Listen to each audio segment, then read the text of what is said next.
Why should we travel in our 20s? If I could tell my younger self, I would just tell her that you need to go somewhere that you've seen on TV or maybe read on books and see if it's what you imagined it would be like. And maybe meet people you would never be able to meet if you never left your country. Test your independency, No one is your friend and everyone is your friend. Try out a version of yourself that you have always wanted to be but was afraid of being judged. See for yourself how much you can accomplish on your own and embrace the overwhelmingness life has to offer and soak it all in. All the good and all the bad. Your existence is so much larger than you know, and that one-way flight ticket will be your first step towards getting some glimpse of it. Today, I want to share my experience of how I was able to travel for 5 months in 5 different countries as a girl in her 20s from small town. I still remember the day when I first landed in Vietnam alone with my backpack, like 6 in the morning, and I was going to my place and I saw a lot of people there already because it was a hostel, and I literally turned into an introvert. I didn't even know how to say hi for 2 minutes. Not even 2 minutes, literally for 2 hours I didn't speak to anyone. I remember texting my friend and I was like, I don't know what to do. I don't know how to talk to them. It looks like that they already have a group and I don't know how to fit in. Would I be able to talk to them, or do I even want to talk to them? They look so different and I've never been around people. Those are not from my country or except my friends. And I was I'm such an extroverted person when it comes to my friend or my family or with my cousins. And now I cannot even say hi to a group of people. I remember texting my friend and I'm I think I cannot do it. My friend was joining me later and I was how am I gonna do this? This was the first time I took that step of going solo somewhere. I was feeling so overwhelmed and I was I don't think I can do it. I don't think I can talk to people. What is happening to me? Why am I feeling like a different person? And I remember I was you know what, let's just go out, get some coffee. I'm a kind of person who does a lot of research before going to any place. My ADHD mind cannot function if I just don't do any research. I need to know a little bit about where am I going, what I want to do, or where should I go. I remember going out and I was let's grab some coffee now. Got there and just got my first coffee and I was now I'm feeling better. I should go back and try to talk to someone. First conversation that I had was with few Indian people and they were then they invited me to go on a stroll for the whole city if I want to join them, and I told them that I just literally reached. I'll probably just wait and check in and then maybe I will like to join them, that's okay. And after a while I was able to check in. I saw a girl, I still remember, she had curly hair. Shout out to Mai, if you ever watched this video. I remember I was going to the lift and she just rushed in and I was oh yeah, I got you. She was oh, I am also on the same floor. And I was oh yeah, that's pretty cool. And then we were walking literally the same direction and we got to know that we are in the same room. She had the top bunk and I had the bottom bunk. And that's how we became friends. That was just literally, you just need a hi. Say a hi and smile, and that would probably lead to a very good conversation. And we started talking with each other. We ended up going for coffee together. I took her to that coffee place. We ended up becoming such amazing friends, going to try local food together. And at the night I was still feeling a little bit, what should I do? Whom should I talk to? But those girls were so amazing, and they saw that I'm traveling kind of alone, and they were you have to come with us. Let's come with us. Don't stay in the room. And I still have those friends. And I remember we had the time of our lives. That feeling of being with people for the first time that you have literally no idea. You don't even know their first language. They don't know my first language, but still able to connect with them. And what are the odds that you guys are at the same place in the same time? Someone from Spain is in my dorm room, someone from France is in my dorm room, someone from Germany. All these people were in my room and I was able to make friendships that I never had in my life. That little small dorm room, those connections can bring out the version of you that you never knew existed, and maybe you will end up liking that version of you, I was able to change all those thoughts, all those inbuilt ideas or things that I had in my mind by exploring, and by doing the things that I really wanted to do but never had the chance, or was always worried that the society is going to judge me. Yeah, enough of talking. I just want to go through how I was able to convince my parents. So I don't know if to you guys, but my parents, they come from some place where travel is not considered like a special thing. It's like probably waste of money because they haven't done it. They didn't have the opportunities to travel when they were like young, so they didn't understand it. So I remember when the first time I was telling them that this time I'm going on a solo travel for like 3 or 4 months straight, and I don't even know when I'm gonna be back. I got their intent, like they were coming from a place of safety, because when it comes to girls, it is so hard for parents to like fully trust the society. My parents trusted me, but it's the society, you have to be very real with that. It's so sad. They couldn't understand this side of travel.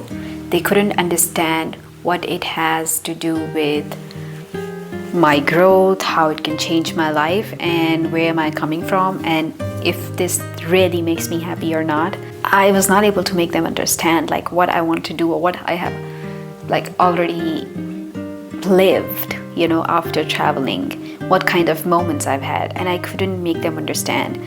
So their first reaction was like pretty defensive, but this time I was like very much like, I'm gonna do it. But I was very much understanding as well. Like I was not expecting them to support me the first time that I told them that I want to go to solo traveling. Their first question was like, why do you even want to do it? Like, what's the point?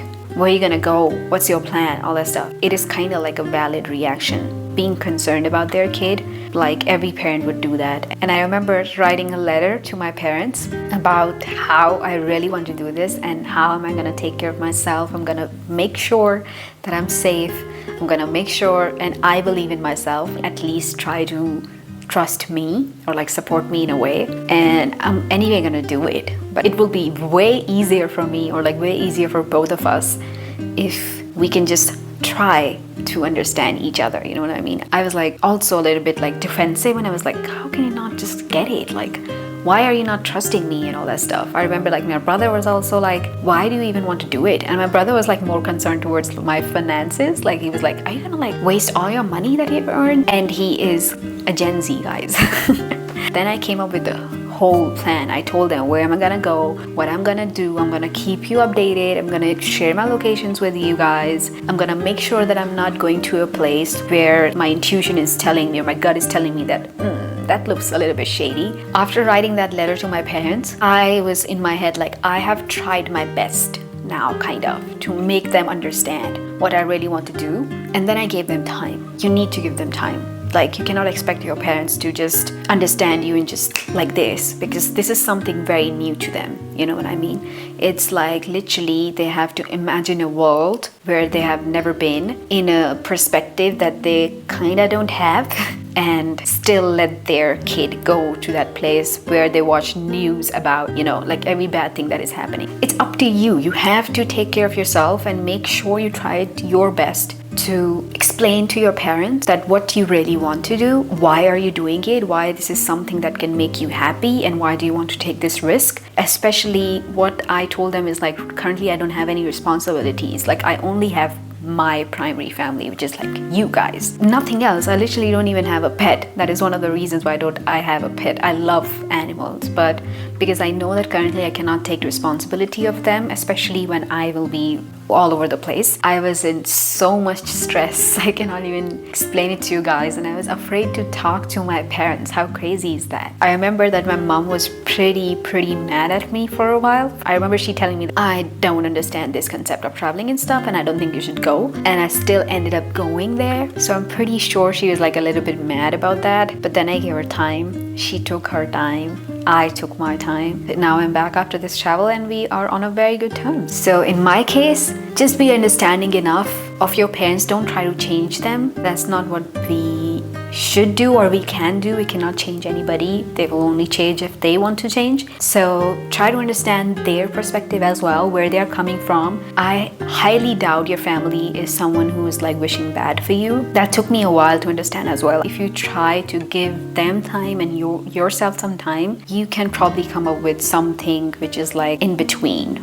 Even if they don't understand, you gotta do what you gotta do. If you don't do what you really want to do, you will end up resenting your family just like by blaming them that because of them I was not able to achieve this dream. But at the end of the day, it's your decision. You cannot blame shit to anybody. Now, the second point comes up, which is the safety. I get it. People who watch news these days, or I remember like when I was traveling, I used to get a call from my granddad every day. He used to sometimes tell me the news that he read about that particular country, which I'm not even in right now, and something happened to someone. And I was like, I'm okay. Trust me, I'm very much okay. There's nothing wrong happening here. I'm taking care of myself. But I know the world is not the safest place to be these days, especially for girls. If you're a young girl, I don't even think it's like an age thing now. Like no one is safe, kind of. You just have to take but that doesn't mean you shouldn't chase your dreams. You know what I mean? Take all the precautions. Make sure that you're around good company. Make sure that you're not doing the things which can lead to something which is definitely unsafe. Take responsibility of your life and still do what you gotta do, you know? And trust me, Southeast Asia, I believe, is the most safest place to start your solo travel. Locals are so amazing. Everybody will be there to help you out. Like, you have to be hyper attentive. Like my granddad, he used to say like a saying, you gotta have your eyes not in front of your head but behind your back as well. And I took that very seriously. Not to the point where I'm not enjoying my life, but still to the point where I'm able to know what's happening around. You know what I mean? If I'm going somewhere late at night, I know I've shared all my locations with my people. Although they cannot do anything if I die there, maybe they can find my body. Still, like taking a little bit of precautions, like going with a group, making sure that your passport and your phone, your essentials are safe. I remember using like a sling bag because sometimes if you have these handbags, it is very easy to snatch them. I remember like not using my phone in the street, especially standing like this and like a bike can literally grab it or something like that. Those little things, they really do make some sort of change, like using air tags. These little things can change your life when it comes to safety, when it comes to protecting your stuff, yourself. Just be a little bit more attentive because you're in a space that you have never been before. Try to get the vibes, and if you don't feel good, trust me, your intuition is the biggest sign that you can get that something is not right with this place. This group looks very good, but I just don't feel like staying here longer. I always listen to my gut, although in my head I was like, yeah, come on, let's go. You know, they seem fun. Yeah, they do seem fun, but I just don't know them enough to have more fun with them. So listening to your gut, having ear tags, maybe being attentive. My passport, I cannot leave my country without that. My wallet, my phone, everything. My phone is my everything these days. That's so sad. Not mine, I think it's everybody's everything. Making sure that you have your essentials with you. You are always aware of your surrounding. Making sure that you test the vibes. Vibes are important, guys. Vibes are important. But don't restrict yourself to the point where you're not even enjoying. Staying safe and still having fun, you can have that both at the same time. Don't go to shady places. You know that looks shady. Why would you go there? Don't hitchhike all the time. I never hitchhiked. You don't know where they're gonna take you. Like, you're an adult, you are very much capable of taking care of yourself. If you take the right steps, if you stay active, stay attentive, I don't think anything bad should happen. Now let's talk about budget. How I was able to travel for 5 months without spending my savings. I didn't go broke, guys. I didn't go broke. And I am not a person who always go for hostels or do cheap travels. I cannot do that. I also have a job, had to attend some meetings and stuff. So I did like a travel, which was a combination of backpacking, staying in Airbnbs, like workation and also vacation. Because I wanted to meet people. That's where I always stayed in hostels, where I knew that I will be meeting like-minded people. And do your research when it comes to hostels. The sites that I used to book my hostel, top one was Hostel World. Amazing, amazing. And it is very budget friendly. It can literally start from 400 bucks to 900 rupees. So you can get a room less than $10, sometimes even $5, especially in countries like Vietnam or Laos. So when it comes to budgeting, like, I'm not telling you to record every spending that you're doing. If you want to do that, do that. That have like a little bit of budget for every day. You can literally get kind of luxury travel vibes with $30 to $50 per day. Less than $30 is very much possible if you're going for local foods and not always like ordering food and staying in hostels. And one hack that I really want to tell you guys is stop taking your suitcases with you guys. You really don't need to overpack, especially for my girlies. Trust me, you don't need to take your suitcase with you. You can fit your everything in a backpack. In this travel, I was very sure because I don't want to be a person who's like dragging their suitcase everywhere. And I'm gonna share my backpack with you guys. I can also put the link in the description box. I got these packing cubes which helps you sort everything. You know where are all your dresses, this is your tops or bottoms or everything. Why am I putting this thing in the budget travel? Because trust me, if you don't have a check-in bag, your flight ticket will be almost half the price. It will be half the price of the usual flight ticket, and that saves a lot of money because I hate spending money on flight tickets. I feel like, why do I have to pay to go to a new country? I'm a member of Earth, guys. And it is also very much easier. Then you have all your stuff with you all the time. When it comes to your backpack, like you can literally take it to the cabin section. Make sure that it's not over 7 kgs. It was over 7 kgs for me. A lot of times I had like a backpack and a small backpack, which was considered as a personal item for me. Another thing that I can suggest you, going to the Airbnbs. What I used to do, instead of booking it online, I used to sometimes go there. I'm not suggesting it to do it all the time, but if you do have time and you have options, so you can directly go to the Airbnb, talk to them that you want a room, and you probably get that room way cheaper than it's online. That's what I did a lot of times as well, and it did work. Travel light. You can literally get your laundry done everywhere you go these days. If you're staying in a hostel or a hotel or an Airbnb, there are services there and they will do it for you. All you have to do is like pack a bag and give it to them, and you'll probably get it in the same day or like in 2 hours. Don't overpack, guys. I learned it the hard way, and I'm telling you guys that you don't do it. If you guys want me to make a video on what to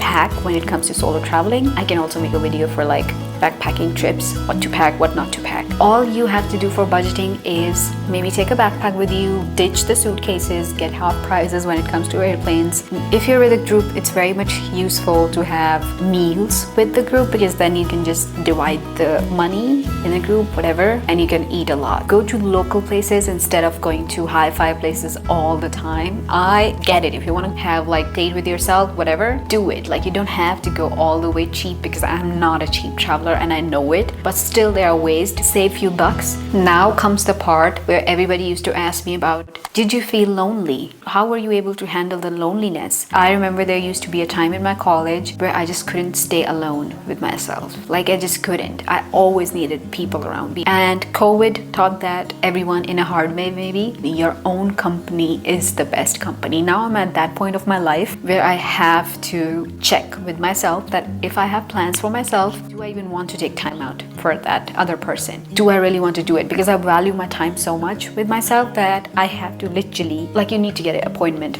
with me if you want to.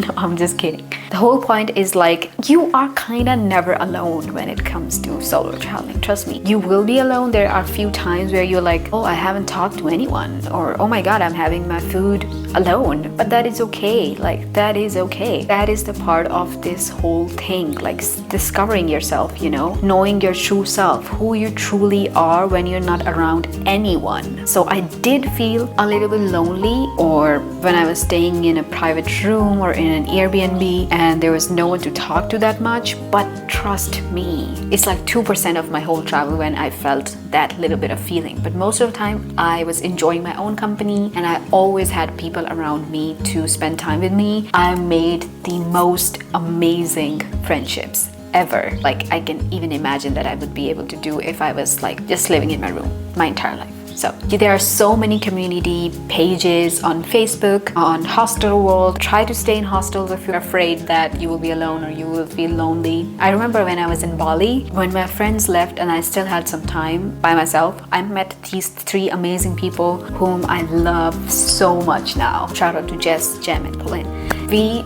traveled for like weeks. My friends left from that dorm and these two girls joined me on that dorm, and they just asked me, do you want to come to this place? And I would suggest, if you don't want to be lonely, don't plan your entire trip ahead. Have a little bit of space of like a room for change of plan. That is totally fine. You can plan few things that you really want to do, but have some room for plans that you didn't have in mind, but someone asked you and you just went with it because you like the vibes. Again, the vibes. Why is it important? If you like the vibes and you want to do that, what they're really offering you to do, just go with them. So my battery just died, and I also grabbed some lunch now so I can talk more. The whole point of this is to basically tell you that you will be alone a lot of time when you're traveling solo, but that's the whole point. Enjoy your own company. You gotta work on yourself, and that gives you the room for growth. Literally enjoying yourself even more. So I believe there will always be people around you, and because you guys are at the same place at the same time, I highly believe in divine timing, hence the name of the channel. You guys can contribute in each other's life a lot, trust me, in a very good way. So like, you don't have to be afraid when it comes to being alone. Now, last but not the least, if you guys are still here, first of all, I would really appreciate, this channel is very new, so the only way you guys can support me is by hitting that like button, maybe sharing this video with anybody you want to go travel with, and don't forget to subscribe to the channel. Now coming to the part where I want to talk about what are the countries that I really recommend for traveling for the first time on your own, which doesn't require a lot of money, which are definitely safe, people are very good there, and you probably can experience everything you want to experience in these countries as well. So the countries that I traveled while on this journey, first one is Vietnam, Thailand, Philippines, Laos, and Indonesia. These 5 countries. All of these countries have something so special to offer that I would recommend to visit all 5 of them if you can. But to start, I would highly recommend that you go to Vietnam. I think this is still one of my favorite countries that I've ever been to. Why? First of all, it is very cheap. Very cheap. You can literally be a millionaire there because of the currency, economy stuff. Vietnam is like a very this kind of country, so it's like from top to south. You think it's a very small country, but it has so much to offer. You can find mountains, you can find beaches, you can even find deserts in Vietnam. I believe if you want to go to travel, definitely start from Vietnam. Like, when it comes to food, I just love Vietnamese food. They have so much varieties. I would love to make a video solely dedicated to Vietnam. I went to Vietnam 2 times actually. First in 2023 and then in 2024 again, because I just love Vietnam so much. I'll probably go there this year as well, I don't know. But yeah, it's very cheap. It has the most amazing coffee. I think it's the first or second largest producer of coffee, and I'm a coffee lover, so definitely hands down the best coffee I have ever had. From egg coffee to salt coffee to dalat coffee, you just name, they have every kind of coffee. Not just that, the locals are so amazing, and everything varies from north to south, and it has such an amazing blend of culture and, you know, authentic life. I think you can easily travel the entire country from north to south in a month if you want to, and I would personally recommend giving it at least a month, because I don't want you guys to travel like tourists where you just go to the most touristy spots. I want you to discover the hidden spots. Literally, what I did in Vietnam this time is like, I went on a 2-week bike trip, just bike ride, did the whole north part. I did the famous Ha Giang Loop, met some amazing people there as well. Went to the places which people usually don't know about, but some amazing hidden spots. So I believe the country that I would recommend you guys to start your travel with is gonna be Vietnam. It is becoming so famous now, very cheap. I think the cheapest of among all these 5 is definitely Vietnam. You can literally get everything there when it comes to beaches, skyscrapers, or city life. If you go to Hanoi, you will understand what I'm talking about. I would recommend going from north, explore there. A lot of things to do in the north, and then from there go to the south. Yeah, I think that's that. I would love to share a lot more things with you guys when it comes to my travel, and probably I'll be making a lot of vlogs this time. I am going to my next destination very soon. If you guys want me to recommend a few places that you should travel, let me know in the comments where you are going next. I would love to talk to you guys, and I think this is a very huge step that I always wanted to do, and I'm finally doing it. So I would really appreciate your support, and I would really appreciate if you guys don't spread any hate or any bad vibes. Yeah, thank you so much for watching the video, and I really appreciate it. Don't forget to hit that subscribe button, and I'll see you guys very soon.